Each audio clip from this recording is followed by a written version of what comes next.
Hello guys, कैसे हैं आप लोग? आई होप अच्छे होंगे। आज मैं एक वचन देने जा रहा हूँ। यीशु का उपदेश, ये बहुत ही इम्पोर्टेंट है। आप लोग ज़रूर देखिए। आइए देर न करते हुए मैं वचन बोलता हूँ।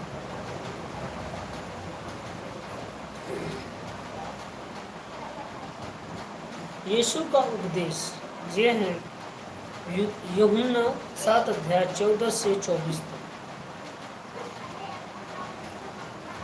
परंतु जब पर्व के आधे दिन बीत गए तो यीशु मंदिर में गया और उपदेश देने लगा। इसलिए यहूदी चकित होकर कहने लगे, यह मनुष्य बिना कोई शिक्षा पाए ज्ञानी कैसे बन गया।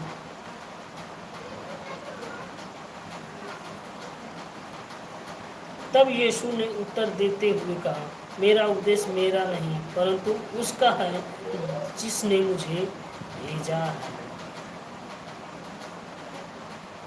यदि कोई मनुष्य उसकी इच्छा पूरी करने को तैयार है तो वह इस शिक्षा के विषय जान जाएगा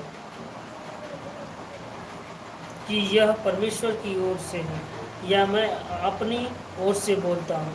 जो अपनी ओर से बोलता है वह अपनी ही बड़ाई चाहता है, परंतु जो अपने भेजने वाले की बड़ाई चाहता है वह सच्चा है और उसमें कोई अधार्मिकता नहीं है।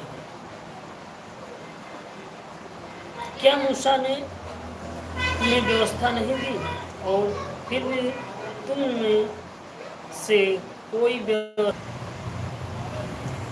क्यों मुझे मार डालने की खोज में हो? भीड़ ने उत्तर दिया,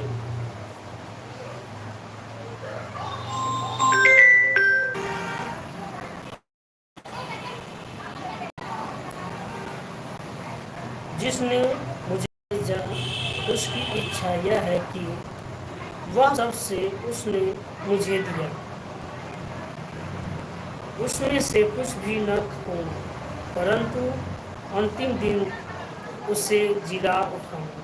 क्योंकि मेरे पिता की इच्छा यह है कि प्रत्येक जो पुत्र को देता है उसका उस पर विश्वास करता है वह अनंत जीवन पाएगा और मैं अंतिम दिन तक उसे जिला उठाऊंगा।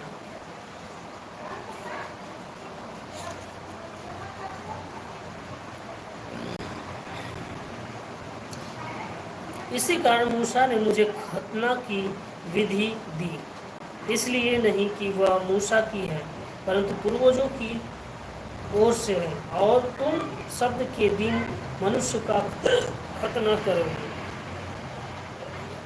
यदि सत्य के दिन मनुष्य का खतना इसलिए किया जाता है कि मूसा की व्यवस्था का उल्लंघन न हो, तो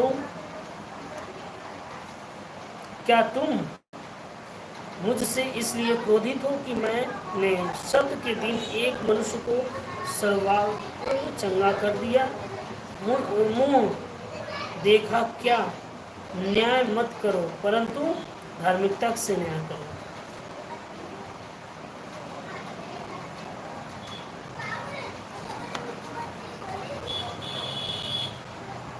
इसमें प्रभु यीशु जी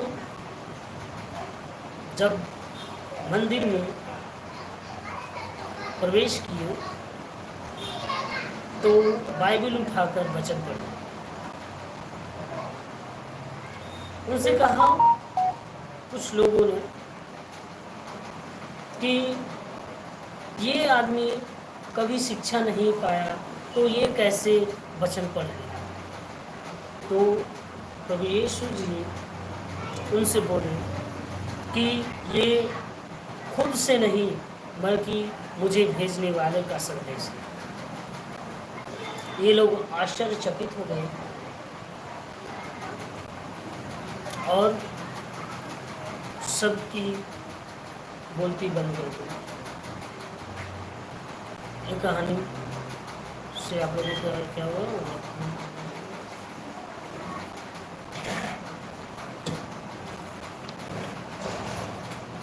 लगा दे